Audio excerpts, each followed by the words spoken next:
Hi guys, नमस्कार। मेरे YouTube channel English Ashwini में आप सबका स्वागत है। तो आज का टॉपिक है आर्टिकल्स। आप लोग जानते होंगे कि ए एन और द को आर्टिकल्स बोलते हैं, लेकिन कंफ्यूजन यहाँ आ जाता है कि ए एन और द का यूज हम लोग कहाँ करते हैं, कहाँ पे ए का यूज करेंगे, कहाँ पे एन का यूज करेंगे, कहाँ पे टी द या दी का यूज करेंगे। तो हम लोग इस वीडियो से सीखेंगे कि ए एन और द का यूज कहाँ करेंगे। तो देखिए, ए एन को इनडिफिनिट आर्टिकल्स बोलते हैं और डिफिनिट आर्टिकल्स टी को बोलते हैं, मतलब द को बोलते हैं। डिफिनिट आर्टिकल दो होते हैं, डिफिनिट और इनडिफिनिट। तो इनडिफिनिट आर्टिकल ए या एन को बोलते हैं और डिफिनिट आर्टिकल टी द को बोलते हैं। अब देखिए, pronounce, pronunciation of the articles, मतलब आर्टिकल्स का प्रोनाउंस कैसे करेंगे हम लोग। Article weak form, strong form. जैसे ए क्या है, आर्टिकल है, अभी मैं बताई हूँ। ए एन और द को हम लोग आर्टिकल्स बोलते हैं, तो ए क्या है, आर्टिकल्स है। तो अब देखिए, ए का वीक फॉर्म होता है अ, हम लोग इसका उच्चारण अ बोलते हैं, और स्ट्रॉन्ग फॉर्म में इसका उच्चारण ए बोलते हैं।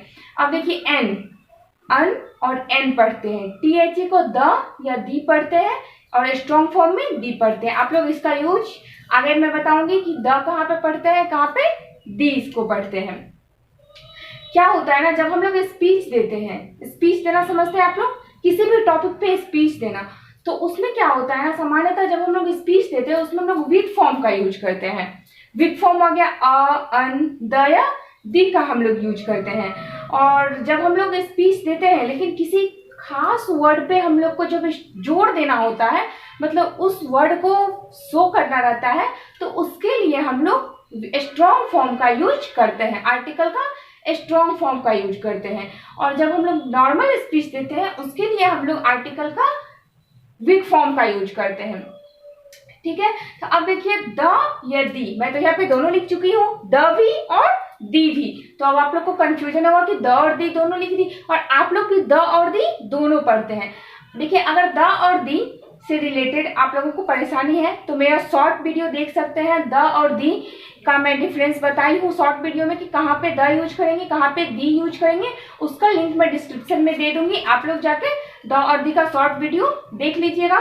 बस 10 सेकंड में आप लोग के सारे कंफ्यूजन दूर हो जाएगा और जिंदगी भर के लिए याद रह जाएगा कि कहाँ पे द लगेगा और कहाँ पे दी पढ़ेंगे।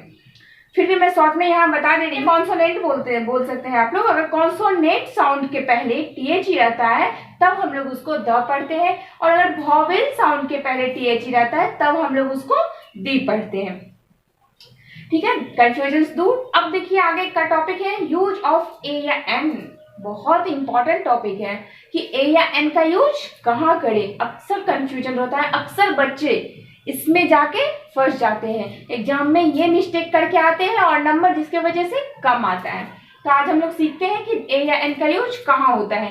ए या एन का प्रयोग सिंगुलर काउंटेबल नाउन अर्थात कॉमन नाउन और कलेक्टिव नाउन के पहले होता है। सिंगुलर समझते हैं, सिंगुलर या प्लूरल, जहाँ पे एक का यूज हो वो हो गया सिंगुलर, और जहाँ पे एक से ज्यादा हो वो हो गया प्लूरल। इस पे भी मैं लॉन्ग वीडियो बनाई हूँ सिंगुलर और प्लूरल पे, आप लोग देख सकते हैं। और देखिए, काउंटेबल क्या होता है, जिसको हम लोग काउंट कर सकते हैं, जिसको हम लोग गिन सकते हैं, वो होते हैं काउंटेबल नाउन। और काउंटेबल नाउन के अंदर ही आता है कॉमन नाउन और कलेक्टिव नाउन भी, क्योंकि कॉमन नाउन को भी हम लोग काउंट कर सकते हैं और कलेक्टिव नाउन को भी हम लोग काउंट कर सकते हैं। तो कॉमन नाउन और कलेक्टिव नाउन को ही हम लोग काउंटेबल नाउन बोलते हैं। तो जहाँ पे सिंगुलर काउंटेबल नाउन के पहले ए या एन का प्रयोग होता है, किसी भी सेंटेंस में अगर सिंगुलर काउंटेबल नाउन है तो उसके पहले हम लोग ए या एन कुछ भी लगाएंगे। अब आप कुछ पूछिएगा कि कुछ भी कैसे, ए या एन में क्या, तो वो मैं आगे बताऊंगी कि किस जगह पे ए लगाना है और कब एन लगाना है। जैसे देख लीजिए, दिस इज अ बॉक्स, ये देख लीजिए example, this is a box. इसमें क्या है, बॉक्स जो है वो सिंगुलर भी है और काउंटेबल ही है, काउंटेबल भी है, अर्थात इसके साथ जो दिस इज अ बॉक्स आया है, मतलब इसके साथ ए या एन का यूज होगा। अब देखिए, कभी कभी क्या होता है कि नाउन प्लूरल फॉर्म में होते हैं, सिंगुलर में नहीं होते हैं, तो उसके साथ हम लोगों को कोई भी आर्टिकल मतलब ए या एन का यूज हम लोग नहीं करेंगे। प्लूरल फॉर्म में नाउन होगा तो उसके साथ ए या एन का यूज नहीं करेंगे। अब देखिए, क्या होता है कि नाउन अगर काउंटेबल में है तो ए या एन का यूज करेंगे, और अगर अनकाउंटेबल में है तो ए या एन का यूज नहीं करेंगे हम लोग। ठीक है, तो आगे देखते हैं हम लोग। ये तो 1 नंबर हो गया। अब 2 नंबर में देखते हैं कि यदि नाउन के पहले एडजेक्टिव या एडवर्ब प्लस एडजेक्टिव हो तो ए या एन का प्रयोग अपने से नजदीक वाले शब्द के अकॉर्डिंग होगा। अगर एडजेक्टिव है नाउन के पहले तो ए या एन का प्रयोग एडजेक्टिव के ठीक पहले होगा, और अगर एडजेक्टिव से पहले एडवर्ब भी है तब ए या एन का प्रयोग एडवर्ब से पहले होगा। मतलब जो उसका नजदीक वाला शब्द है उसके अकॉर्डिंग उसका ए या एन का यूज होगा। ठीक है, अब देखिए ए या एन के यूज में क्या अंतर है, क्या डिफरेंसेस है, कहाँ हम लोग ए लगाएंगे, कहाँ हम लोग एन लगाएंगे। अब देखिए, जिस शब्द के पहले इंडेफिनिट आर्टिकल ए या एन का प्रयोग करना हो, यदि वह वॉवेल साउंड से शुरू होता है तो एन का प्रयोग होगा। ठीक है, वॉवेल साउंड, वॉवेल कितने होते हैं? 5 होते हैं। ए ई आई ओ यू, वॉवेल 5 होते हैं। ए ई आई ओ और यू, ये 5 क्या है?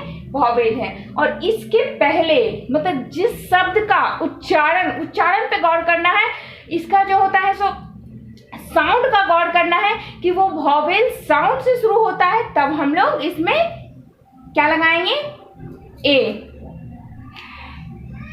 वॉवेल साउंड से अगर इसका उच्चारण होता है तो हम लोग उसमें एन लगाएंगे, और जस्ट अपोजिट अगर ये कॉन्सोनेंट साउंड से स्टार्ट होते हैं तब हम लोग उसमें ए लगाएंगे। ठीक है, वॉवेल से स्टार्ट हो, वॉवेल साउंड से स्टार्ट हो तो एन लगाएंगे, कॉन्सोनेंट साउंड से स्टार्ट हो तो ए लगाएंगे। एग्जाम्पल देख लीजिए, एन एंड, एन आउल, ये वॉवेल साउंड से स्टार्ट है। अब कॉन्सोनेंट साउंड वाला देख लीजिए, a cat, a day. Use of the का यूज हम लोग कहाँ करेंगे? पूरी जाति का उपबोध करने के लिए सिंगुलर कॉमन नाउन के पहले टीएचई का प्रयोग होता है, जिससे कि पूरी जाति का पता चले। द काउ गिव्स मिल्क, गाय दूध देती है, मतलब जितनी भी काउ है वो सब मिल्क देती है। तो इससे क्या होता है कि पूरी जाति का पता चलता है, तो उसके लिए हम लोग टीएचई द या दी का यूज करेंगे। ठीक है, अब देखो, जो खास निश्चित हो जिससे वक्ता और श्रोता, वक्ता मतलब जो बोलने वाला, श्रोता मतलब जो सुनने वाला होता है, पहले से जानता हो, इस स्थिति में नाउन सिंगुलर हो या प्लूरल, काउंटेबल हो या अनकाउंटेबल, कोई फर्क नहीं पड़ता है, टीएचई का यूज होगा। The horses are good, horses क्या है? प्लूरल में है, टीएचई का प्रयोग यहाँ पे हो गया है। यहाँ पे देखिए, द वाटर वाज डर्टी, किसी खास वाटर के बारे में पता चलता है कि पानी जो है वो गंदा था, तो यहाँ पे क्या हो गया? अनकाउंटेबल नाउन है वाटर, फिर भी टीएचई आया वाटर के साथ।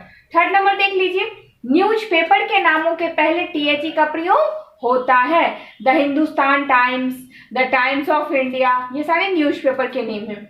4th नंबर, नदी, खाड़ी, महासागर, जंगल, इन सब चीजों के नाम के पहले टीएचई दयादी का प्रयोग होता है।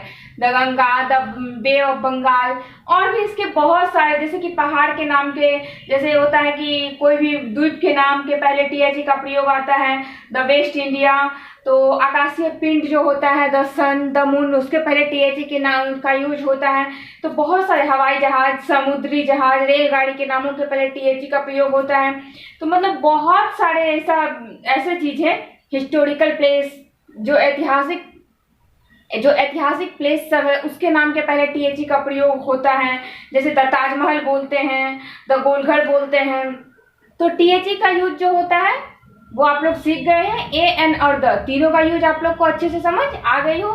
सो मेरे वीडियो को लाइक, शेयर और सब्सक्राइब करना ना भूलें। साथ ही बेल आइकन को भी प्रेस कर दीजिए ताकि आने वाली वीडियो का नोटिफिकेशन जल्दी से आपको मिल जाए। Thank you.